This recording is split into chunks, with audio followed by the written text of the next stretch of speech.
안녕. 저번에 말했던 과자야. 고마워. 뭐 왜? 자, 이제 대금 지급해야지. 잠깐 맛을 한번 봐야지. 좋아 좋아. 엄청 맛있을걸. 어때? 맛있지? 어서 돈 줘. 나 재료비 엄청 썼단 말이야. 못 주겠는데.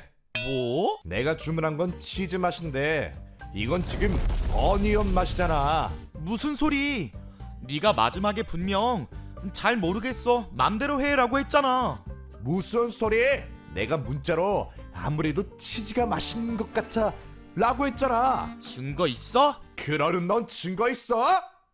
안 돼요, 안 돼. 분쟁 그만. 제가 중재 좀 해야겠어요. 도대체 어떻게? 그래서 준비했어요. 오늘의 콘텐츠는 바로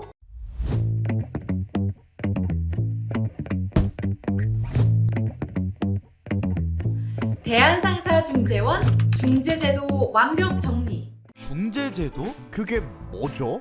중재란 분쟁이 발생했을 때 법원 판결이 아닌 민간 전문가 중재인의 판정에 의해 신속 공정하게 최종 해결할 수 있는 제도로 대한상사중재원에서 중재 절차를 이용할 수 있어요.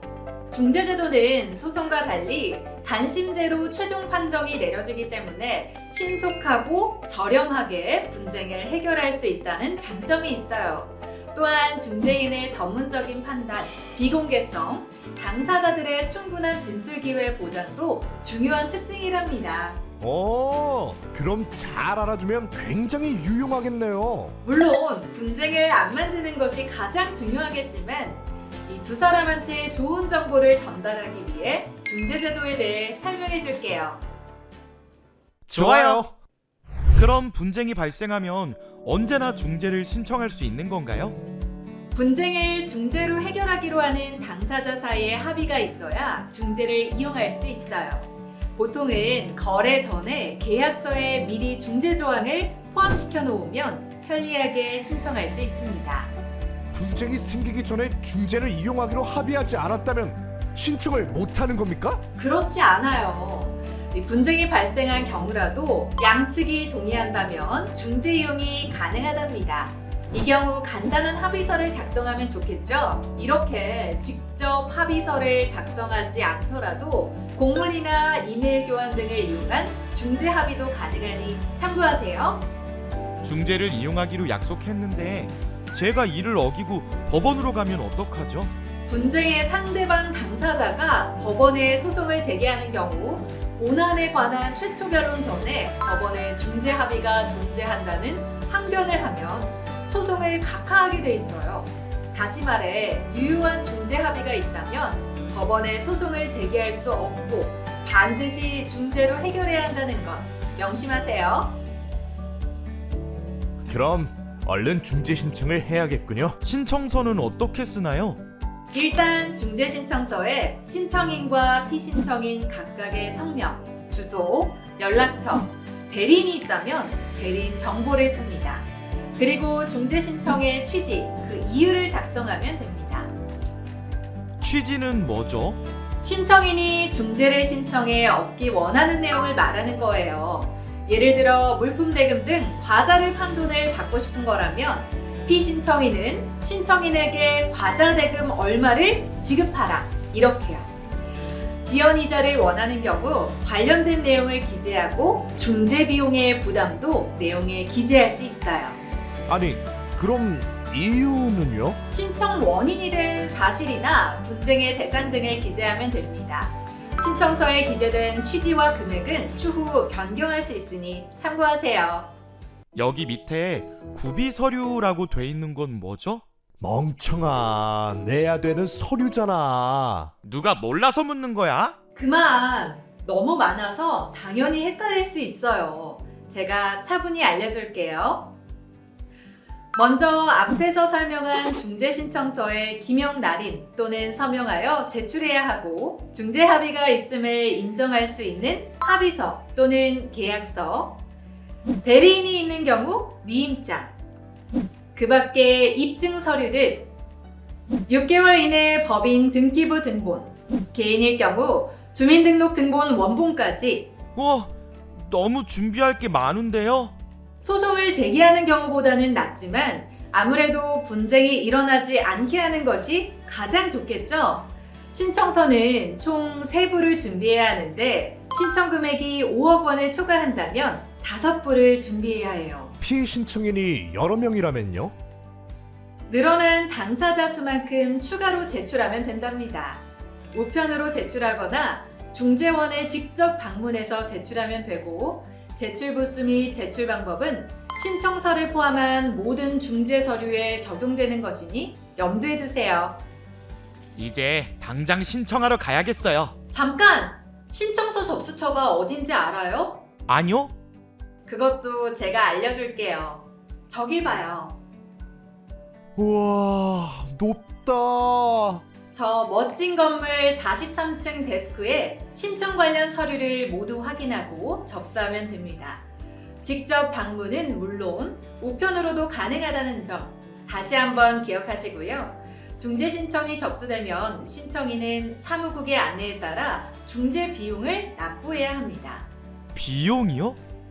관리요금, 중재인 수당, 기타 경비 등이 포함된 중재 비용인데요. 이 금액은 중재 신청 전에도 홈페이지에서 계산이 가능하니 참고하세요. 중재 신청이 완료되면 사무국으로부터 중재 신청 접수 통지를 받게 되고 피신청인에게는 제출된 신청서를 함께 송부하게 됩니다. 이렇게 중재 절차가 시작된 이후에는 사건에 배정된 사무국 담당자와 소통하면 되고요. 중재 절차는 기본적으로 앞서 보여드린 중재원 서울 본원이나 부산 지부에서 진행되는데 대전, 충청 지역이나 광주, 호남 지역 등으로 확대하고 있다는 점도 참고해 두세요. 접수 통지 공문 하단에 기재된 확인 번호를 통해 홈페이지에서 진행 내역을 조회할 수 있습니다. 이 확인 번호를 조회 페이지에 입력! 그럼 짠! 간편하죠? 아, 잠깐. 수정이나 보완할 것들이 있다면요? 그것도 사무국에서 검토한 후에 수정이나 보완이 필요한 경우 요청을 드릴 거예요. 세금 계산서가 필요한데 그건 언제쯤 가능하죠? 관리 요금에 대한 세금 계산서 등 증빙 발급은 중재 비용 예납 시가 아닌 중재 절차 종결 시에 일괄 발급됩니다. 자, 그럼 다음은 통지를 받은 피신청인의 경우에는 어떤 절차를 밟아야 하는지 살펴볼까요?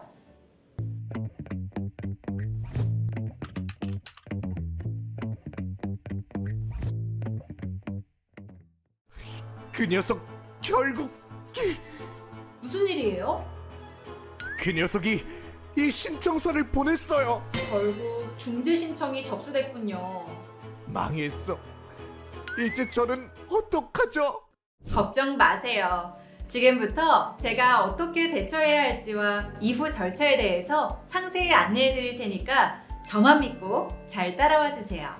먼저 피신청인은 신청서에 작성된 신청 이유, 분쟁 대상 등의 내용이 적절한지 인정할 수 있는지 확인하고 신청인이 산정한 금액이 적절한지도 확인해야 해요. 그리고요? 답변서를 제출할 수 있어요. 언제든 가능한 거예요? 아니요. 접수 통지를 수령한 날로부터 30일 이내에 사무국에 답변서를 제출할 수 있어요. 꽤나 여유 있는데. 답변을 제출하지 않거나 심리기일에 불참하면 피신청인의 주장을 듣지 않고 판정을 내릴 수 있으니 주의하셔야 해요. 청구에 관한 기각을 구하는 범위를 넘어 신청인에 대한 적극적 청구권을 행사하고자 한다면 반대 신청서도 제출할 수 있는 만큼 준비해야 할 것들이 꽤 되니 부지런히 준비하는 것이 좋겠죠? 그럼 어서 답변서 작성과 제출 방법을 알려주세요. 따라오세요. 아니, 이곳은 맞아요. 트레이드 타워. 이곳 43층 데스크에 답변서를 제출하면 되는데 답변서 예시처럼 양 당사자의 성명, 주소, 연락처를 다음과 같이 기재해 주시고 신청 취지에 대한 답변을 작성하신 후 신청인의 각 주장에 대응하여 분쟁의 사실관계 및 피신청인 주장의 개요를 신청 이유에 대한 답변에 차례로 작성하면 됩니다. 그리고 작성이 완료되면 이곳 대한상사 중재원을 직접 내방하거나 우편 제출하면 되고요. 이 이후에는 어떻게 되는 거죠? 이제 신청과 답변이 모두 이루어졌으니 본격적인 중재 절차가 시작돼야겠죠? 그 순서는 중재판정부 구성, 심리 진행, 판정 단계로 이어져요. 피신청인의 답변서가 제출되거나 접수 통지를 받은 후 30일이 경과하면 사무국은 중재인 선정을 위한 후보자 명단을 당사자들에게 송부합니다. 당사자들은 후보자들의 희망 순위를 표시하여 사무국에 제출, 이를 반영한 최종 중재인이 선정되게 되는데요. 여기서 주목! 당사자들은 후보자 명단을 수령한 날로부터 10일 이내에 자신이 희망하는 중재인 선정 순위를 표시하여 제출하여야 합니다. 제출 기한 기한 엄수. 사무국은 양 당사자가 표시한 순위를 집계한 후 희망 순위가 가장 높은 사람부터 순차적으로 접촉하여 중재인 후보자로부터 취임 수락을 받습니다. 와, 멋지다. 저도 중재인이 되고 싶어요. 멍청아, 그걸 아무나 하냐? 뭐? 맞아요. 중재인은 아무나 하는 게 아니에요. 중재인이란 당사자 사이의 분쟁 해결을 위해 선정된 각 분야별 최고 수준의 전문가들이에요. 분쟁에 대해 전문적 판단을 내려야 하기 때문에 법조계, 실업계, 학계 등 유능한 전문가 1,700여 명이 이곳 대한상사중재원 중재인으로 위촉돼 활약하고 있습니다. 엄청 중요한 일을 하시는 분들이네요. 그 다음은요? 중재판정부가 구성되면 심리기일을 정합니다. 그리고 중재판정부, 신청인, 피신청인이 참석하여 중재심리가 진행되죠. 중재심리는 구술로 진행되는데 신청인이 중재신청의 내용과 근거를 설명하고 피신청인은 답변서에 기재하여 제출한 내용에 따라 피신청인의 입장을 설명하게 돼요. 당사자는 주장을 입증할 수 있는 증거를 제출할 수 있어요. 증인, 감정 등 증거 조사를 신청할 수도 있고요. 중재는 기본적으로 유연한 절차 속에서 진행되기 때문에 충분한 진술 기회를 보장받을 수 있어요. 판정을 담당하는 중재인 앞에서 내가 하고 싶은 말을 다 할 수 있다니 정말 좋네요. 심리는 어떤 모습일지 궁금한데 심리 도중에 구경할 수 있나요? 보고 싶습니다. 저도 보내주십시오. 날 쏘고 가라! 아쉽지만 중재심리는 비공개로 진행돼요. 덕분에 영업비밀 등 민감한 정보가 외부에 공개되지 않고 기업 이미지도 나빠지지 않으며 분쟁을 해결할 수 있죠. 우와, 넓다. 심리실은 필요한 규모에 따라 대형, 중형, 소형으로 나뉘어 이용 가능합니다. 그럼 이제 판정만 남았나요? 맞아요. 마지막 단계 중재판정 단계예요. 심리가 종결되면 중재판정부는 당사자가 신청한 사항에 대해 신속하게 중재판정을 내립니다. 판정은 어떤 효력이 있는 건가요? 중재판정은 법원의 확정 판결과 동일한 효력이 있어서 분쟁을 종국적으로 해결할 수 있어요. 당사자들은 중재판정을 지체 없이 이행해야 해요. 그렇지 않은 경우도 있나요? 많은 경우 당사자들의 빠른 이행이 이루어지기 때문에 당사자들의 만족도가 높답니다. 만에 하나 당사자가 이행하지 않을 경우 상대방은 법원의 중재판정의 집행을 신청할 수 있어요.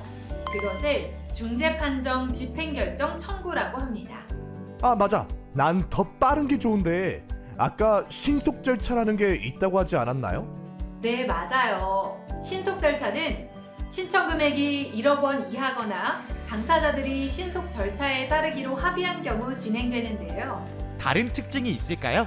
사무국에서 정한 중재인 한 명이 중재판정부를 구성하게 되고 원칙적으로 일회 대면 심리를 거쳐 판정부 구성 후 100일 이내에 판정 결과를 받게 됩니다. 아니, 그렇게나 빨리?